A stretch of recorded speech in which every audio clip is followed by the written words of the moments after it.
Buongiorno everyone, welcome back to the Back by Channel TV, welcome to Player Ratings, the Chelsea game, away, just got back, myself, down here in Southampton, nearly 9 o'clock, just got back, tremendous. You might think living down south and all that, it's closer, well obviously it is, but it still took me a good 3 hours to get back, so that stinks after a stinking referee and VAR performance. Robbed, I can't be arsed to rant again, done enough of that. Check out the match reaction and the vlog for all that angriness, all that angry emotion. I was really pissed off. Still am because I feel so bad for the boys there who have battled so hard today and haven't got anything out of it. Haven't got a single point out of it. For me, we should have probably went on to nick the game. Even if we had got a draw, I would have been thinking, hey, we should have won that now. We could have won that. Which is not what I would have thought when I seen the lineups, when I seen the key players that we had missing, again, away from home, at one of the biggest teams in the world, Club World Cup champions, Champions League champions, third in the Premier League, FA Cup finalists last year, getting beat off Leicester, a top side with a top manager under a lot of, controversy and whatnot at the minute. But we definitely deserved at least a point out of that today. The lads were class. I'm so proud of the boys. I put loads of stuff out on our socials, so there it is on the ticker on the bottom. Go ahead and follow it on Instagram, Twitter and that. Loads of stuff from behind the scenes at Stamford Bridge today. Some great chants from the crowds, from the Newcastle fans and that. But let's get into the player ratings. I hope you can all hear us all right. I guess you can since you're coming in with the comments. Shout out everyone that's already tuned in. And we'll get into it. Now, Dubravka is who I feel sorry for. I wouldn't say the most. He's right up there though, because he should have came away the day thinking, pleased with yourself, really pleased with yourself, going home thinking, right, clean sheet. I've kept a clean sheet today against not Timo Werner, don't mention him, or really Lukaku, but the likes of Havertz, who eventually, did score in the 90th minute. But against some of the biggest and best names in world football, I've kept a clean sheet today. I've done myself proud. I've done my job. I've done my teammates and the fans proud, and got the clean sheet and did his job, which he did until the last 30 minutes, the closing minutes, and he's conceded. Then you kind of blame him for it. He made some great saves throughout the game. To be keeping a clean sheet going into stoppage time is heartbreaking. It feel for him. 7 out of 10 for Dubravka. Manquillo, who came in for Kraft. Now, when Trippier got injured, we're all worrying, thinking, oh man, I really hope Manquillo's fit. Oh, he's not. Oh, Kraft's in there. I couldn't tell the difference today between Kraft and Manquillo. I think Kraft's been very good the last couple of weeks. Manquillo, much of a muchness, really. He wasn't really tested that much down his side. I would say that he put in a shift, did well. Now outstanding. 6 out of 10 for Javi Manquillo. 6 out of 10. The back line, again, though, unbelievable, and it got to change the day. We'll get into Captain Lascelles coming back into the side, with obviously Newcastle going 5 at the back to match up with Tuchel's Chelsea's 5 at the back. But Fabian Shaw was brilliant again. He wants that new contract. He wants that bloody Saudi money, does Fabian Shaw. Yes, he does, and he's deserving it. He's been unbelievable. He's been unbelievable the past few weeks. The more he plays, the better he's getting again. With the more we're seeing the old Fabian Shaw, he could have scored at the end as well. Before they went, I think it was before they scored, wasn't it? When Fabian Shaw had that header. Oh, that's a good chance. That close range as well. I need to watch the game all the way back. Obviously, I was there at Stamford Bridge. I've seen highlights, but I want to watch the full game back. But from what I've seen, Shaw, he gets it on target, but I think he should be scoring there. I think he should be scoring that header. But again, defensively, brilliant. 7 out of 10. Captain Lascelles back today. And one of the best things about this January window isn't just the signings we've made, it's the kick up the arse that it's given other people. Lascelles being one of them. He knows that there's no way Byrne or Shaw is getting put out this team. So he had to perform to his very best today. And I think he did. I thought he was class. Very good, Jamal Lascelles. Gives Eddie Howe a bit of a selection dilemma heading to Goodison Park on Thursday night. Whether it is you keep with the back 5, absolutely not. Fuck them toffees. Get right at them. Swallow them up. But Lascelles has done all he could today. Very, very good performance from Lascelles. I'll give him a 7 out of 10. 7 out of 10.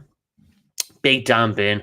And I feel sorry for him as well because he's the one that's caught out at the end, isn't he? But It's an unbelievable ball in, by the way. It's an unbelievable assist from Chelsea into the path of Havertz. But I'm so happy with Dan Burn, and great to hear that he's one of our own chance in the ground today as well. And I feel so comfortable watching him. You just know he's not going to put a foot wrong. He wins every header. He's getting right stuck in there. He loves it, man. He's playing his heart out every single week. Unbelievable signing.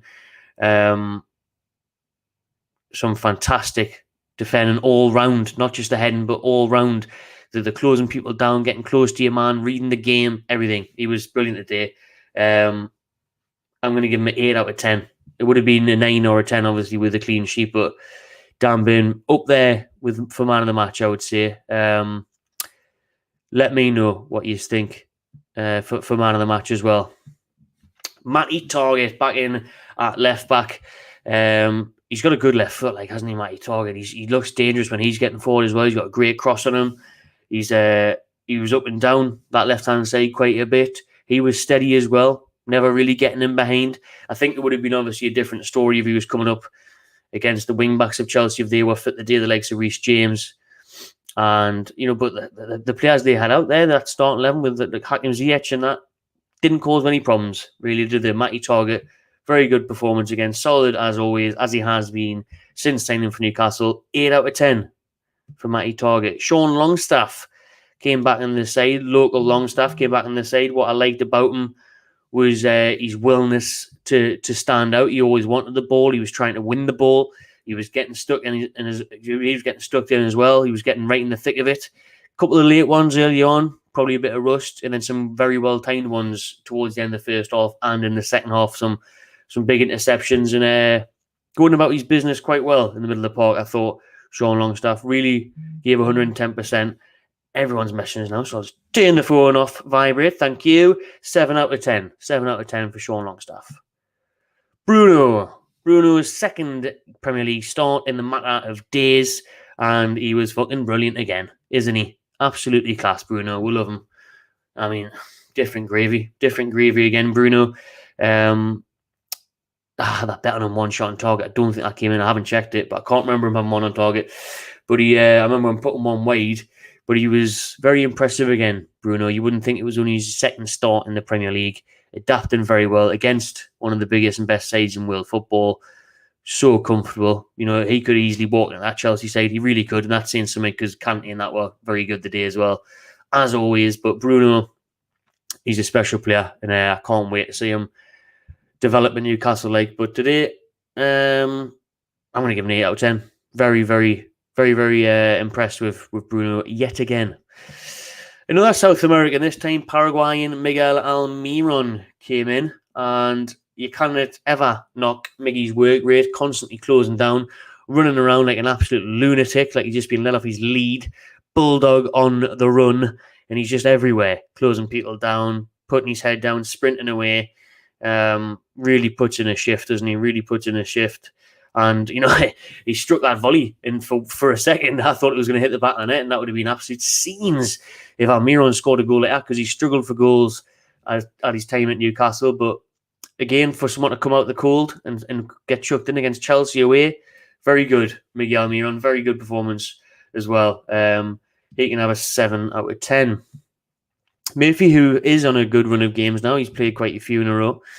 A bit like Almiron and Bain, more so Bain, because probably being a Newcastle fan and whatnot, Jacob Murphy really grafted again the day. Really puts in a good shift, never stops. And we all know he could have went on to have a big part in what could have been a match winner, or at least getting something out of it for Newcastle, because Murphy does a great run in the box and then Chalobah pulls him down, and it's clear as day. That penalty is a fucking disgrace how that is not given, man.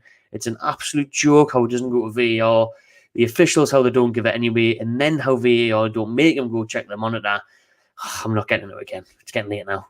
You know what I mean? I'm not getting...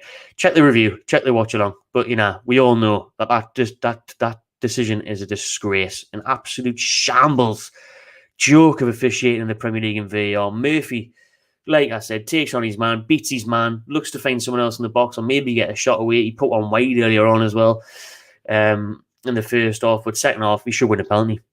He did everything he could. beat his man, illegally fouled, should have won a pen. 8 out of 10 for Murphy. Filled in well with no Ryan Fraser, who was a big miss today, and obviously St. Maximin, who came off the bench as well, which we'll get into. Chris Wood,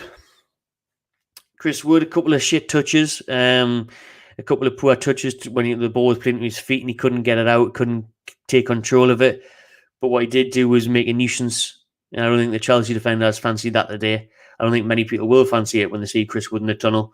And, he's winning them aerial duels like he has done every bloody game.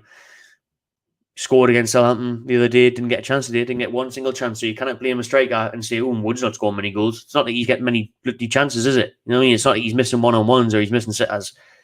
So, tough display, a battling performance away from home against Chelsea. You're not going to get many chances. You're not going to see much of the ball. Did all right. 6 out of 10. St. Maximin's the only sub I'm going to go through because he played more than 20 minutes just.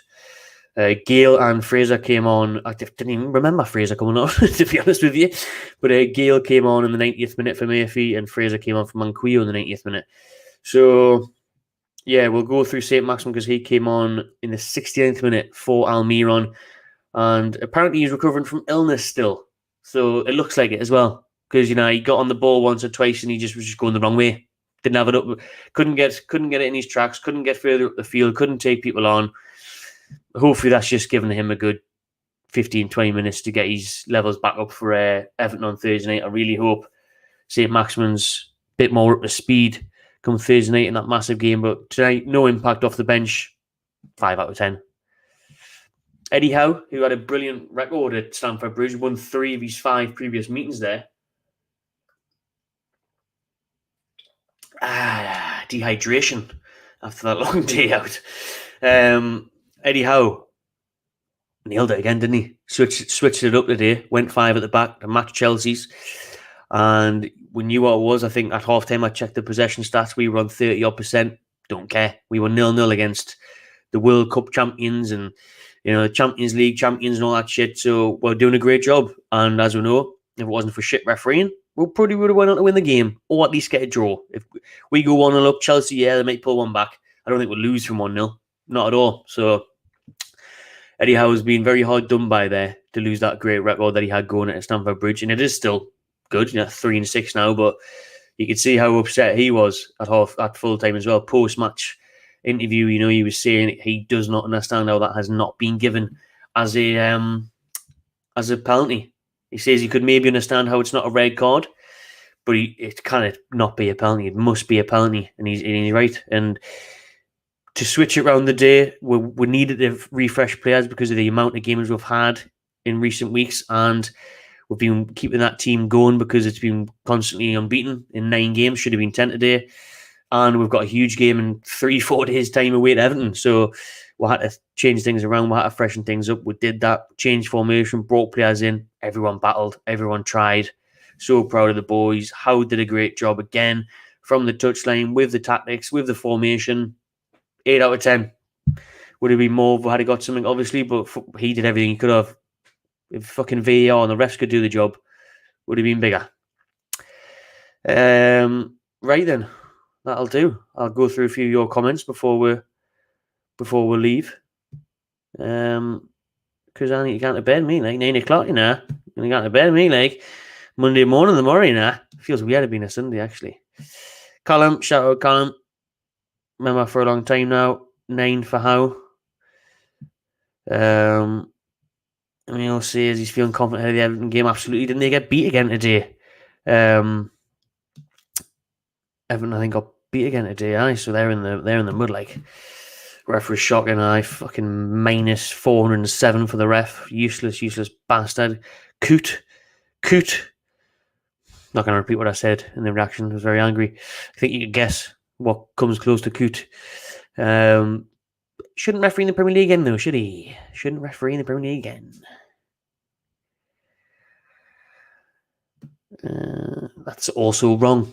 He's not the most expensive 30-year-old ever, so get your facts right, son. You know what I mean? Where we're going up. People are saying he's poor though, and yeah, like I said before, pretty much would a 3.5 for me. It's hard to really agree with it. Referee man of the match for Chelsea, no shit. Absolutely. Got some Tinny's a fan. Look like I like it. Look down bin. Alright. Enjoy yourself. Try to scroll through the comments from all those player ratings. But yeah, everyone's in agreement. Everyone's pretty much getting a 7 or an 8, aren't they? Big up AJT, if you're still here. That comment's from about 10 minutes ago. Cop TV, check them out. Man's got robbed by the Tory. Ain't not Big Sexy out. It wasn't Big Sexy's fault. You know what I mean? It wasn't Big Sexy's fault that we got robbed. You know what I mean? Bloody disgrace. He knows, though. He knows. Just like, dubious decisions this season. They are all over the place. All over the place. Does my fucking head in, man. Right back at the top here, Josh. Hey, everyone else. Make sure you've smashed that like button and subscribed. Where you've been tuning in to this this player ratings. And it's been a pleasure. Make sure you check out the rest of the videos from today. Nice vlogs has been up there. Nice instant reaction. So we'll see what we can do heading into Thursday. Tempted last minute to try and get a ticket for everything, even though I know they're sold out. See what I can do. Probably not. Trains from down here are a fucking nightmare. But if not, we'll do a watch along. Haven't done a watch along in months. So we might do one of them. Big section on the AGT still in the house. Loves it. Make sure you go back and check out DR Sports as well from yesterday's Saturday football show. You don't need to watch it for the scores. Those fuck all happening. Just watch it for the crack. Unbelievable banter between me and the boys. Me and AGT, as usual. VR screwed us over for the 10th time. I mean, it has been loads of times, like, hasn't it? I mean, you think of the Fraser penalty you're talking to Man City, with the Fraser penalty at Anfield, AGT, eh? And plenty of other times, bumped left, right, and centre. But that'll do me. It's been a long day. I'm signing out. Thank you, everyone, for tuning in. Subscribe to Magpie Channel TV. Keep your comments coming in for the player ratings. And I'll see you on the next one.